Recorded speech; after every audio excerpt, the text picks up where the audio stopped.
दोस्तों नमस्कार, आप सबका स्वागत है मेरे चैनल हिंदी की बिंदी पर। मैं हूं डॉक्टर प्रदीप प्रसन्न और आप भी प्रसन्न होंगे। आइए कुछ नई बातें सीखते हैं आज के टॉपिक के साथ।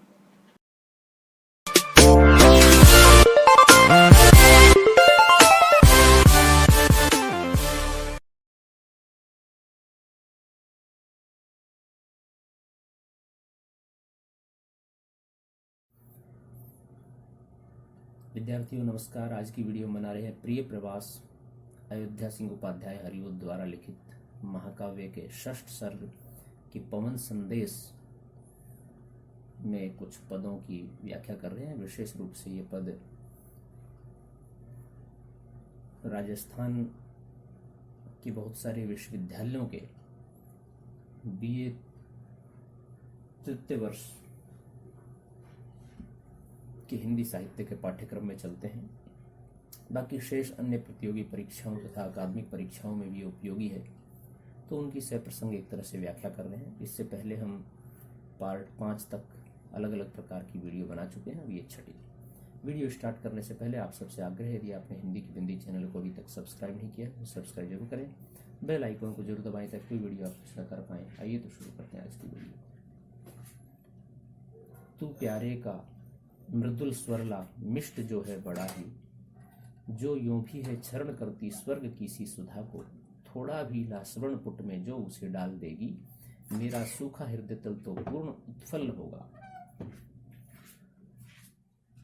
प्रस्तुत अवतरण में अयोध्या सिंह उपाध्याय हरिओद द्वारा रचित प्रिय प्रवास महाकाव्य के छठे सर्ग से पवनदूती प्रसंग से उत्कृत राधा का कथन है। वह पवनदूती को मथुरा जाकर निर्देशानुसार कार्य करने के लिए आग्रह करती है। राधा कहती है कि हे पवन, तू प्रियतम श्री कृष्ण को सुकोमल स्वर में रिझाना, उनसे बात करना और उनका सुकोमल स्वर लेकर के आना। वह स्वर अत्यधिक मधुर लगता है। उनका वह मधुर स्वर वैसे भी स्वर्ग के अमृत के समान मधुरता को टपकाता है, मधुरता का आभास कराता है। जब श्री कृष्ण बोलते हैं तो ऐसा लगता है जैसे कि अमृत बरस रहा।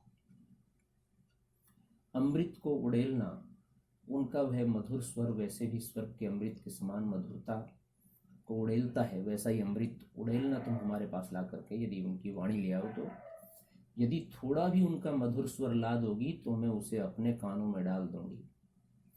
अर्थात तुम उनका थोड़ा भी मधुर स्वर लाकर मेरे कानों में डाल दोगी तो मेरा विरह संताप से शुष्क हृदय पूर्णतः प्रफुल्लित आनंदित हो जाएगा।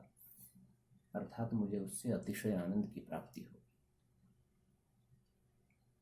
भीनी भीनी सुरभि सरसे पुष्प की पोशिका सी, मूली भूता अवनी तल में कीर्ति कस्तूरी का सी, की तू प्यारे के नवल तन का वास ला दे निराली, मेरे उबे व्यथित चित्त में शांति धारा बहा दे। राधा पवन से कह रही है कि विरहणी राधा कहने लग रही है कि हे पवन, मेरे प्रियतम श्री कृष्ण के शरीर की सुवास पुष्पों की भीनी भीनी सुगंध की पोशिका जैसी है। वह सुवास इस धरती पर कस्तूरी की सुगंध के प्रसार को प्रसारित करने वाली है, उसका मूल कारण है। अर्थात उसी सुवास से पुष्पों और कस्तूरी की गंध का महत्व है। यदि तू प्रियतम के शरीर की उस निराली सुवास को ला दे तो उससे मेरे उन्मत्त और व्यथित चित्त को शांति की धारा एक तरह से प्राप्त हो जाएगी, अर्थात मेरे मन को शांति प्रदान करेगी। होते होवे पतित कण जो अंग राधिकों के, धीरे धीरे वहन करके तू उन्हीं को उड़ाला, कोई माला कल कुसुम की कंठ संलग्न जो हो, तो यत्नों से विकच उसका पुष्प ही एक ला दे। राधा इसी क्रम में आगे कहती है कि यदि प्रियतम श्री कृष्ण के शरीर से अंग राग आदि के कण गिर रहे हों तो तुम उन कणों को धीरे धीरे वहन करके अपने साथ यहाँ तक उड़ा कर ले आना। अर्थात उनके गले में धारण की गई सुंदर पुष्प माला से अलग हुआ या गिरा हुआ कोई खिला हुआ पुष्प ही ला देना। अर्थात पूरा प्रयास करके सावधानी से एक पुष्प ही ला देना, ताकि उसे पाकर मैं मलिन सुख की आंशिक अनुभूति पा सकूं।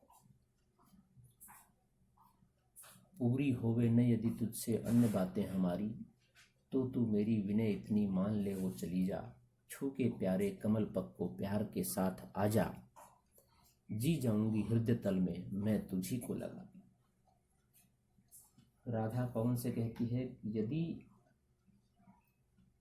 तू वहां चली जाएगी और मेरी बात मान लेगी तो निश्चित रूप से मेरा विरह समाप्त हो जाएगा। मेरा बस इतना आग्रह है कि तू यहाँ से मथुरा जाकर प्रियतम के सामने हमारी मनोव्यथाओं को प्रकट करके उनके सामने कुछ कहे, उन्हें हमारी विरह व्यथा की व्यंजना करके ही लौट आना।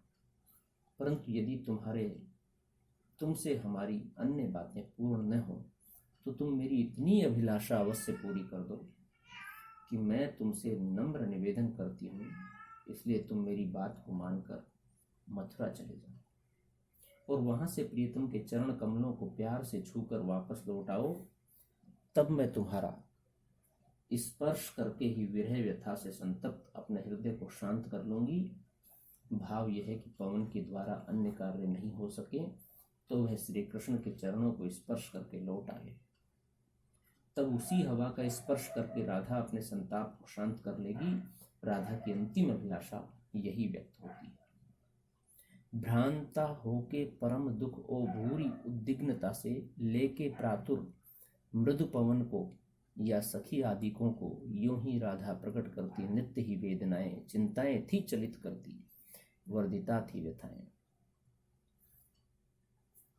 कवि वर्णन करता है और कहता है कि अत्यंत विरह व्यथा से पीड़ित होकर राधा अपने दुख को इसी प्रकार प्रकट करती रहती थी। वह विरह में उन्मुक्त एकदम भ्रमित सी होकर कभी तो प्रातःकालीन पवन को और कभी सखी आदि को प्रियतम के संबंध में अपने भाव व्यक्त करने लग जाती और कभी किसी समय, अर्थात उसको समय का भान नहीं विरह के कारण। इस प्रकार की वेदनाएं प्रकट करती हुई वह प्रतिदिन अपनी चिंताएं बढ़ाती रहती थी तथा उनसे अपनी व्यथाओं भी उत्तरोत्तर बढ़ती जाती थी, उनके सामने प्रकट करती थी। विरह व्यथा के कारण निरंतर वेदनाएं प्रकट करने से राधा के दुख का कोई अंत नहीं था, वह भी लगातार बढ़ता जा रहा था। विरहणी राधा की अत्यधिक विषमता व्यंजित हुई है। यदि प्रियतम न आवे तो उसके शरीर स्पर्श की अनुभूति हेतु कोई अल्प वस्तु भी मिल जाए तो उसके लिए भी संतोष करना पड़ता है। विरहणी की भावानुभूति मार्मिक है।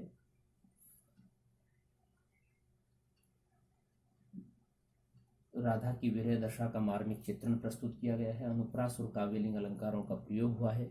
मंदाक्रांता छंद की लय गति पद्य योजना और गीता का निर्वाह इसमें किया गया है। तो विद्यार्थियों, ये थी आज की वीडियो। आपको कैसी लगी हमें जरूर बताएं। यदि अच्छी लगी हो तो लाइक कीजिए, शेयर कीजिए, कमेंट्स कीजिए और चैनल को सब्सक्राइब करना न भूलें। आपके मन में कोई सवाल है, कोई जिज्ञासा है, कोई प्रश्न है या किसी विशेष टॉपिक पर आप कोई तैयारी कर रहे हैं तो हमें जरूर बताएं। हम उस पर वीडियो बनाएंगे और समाधान करने की कोशिश करेंगे।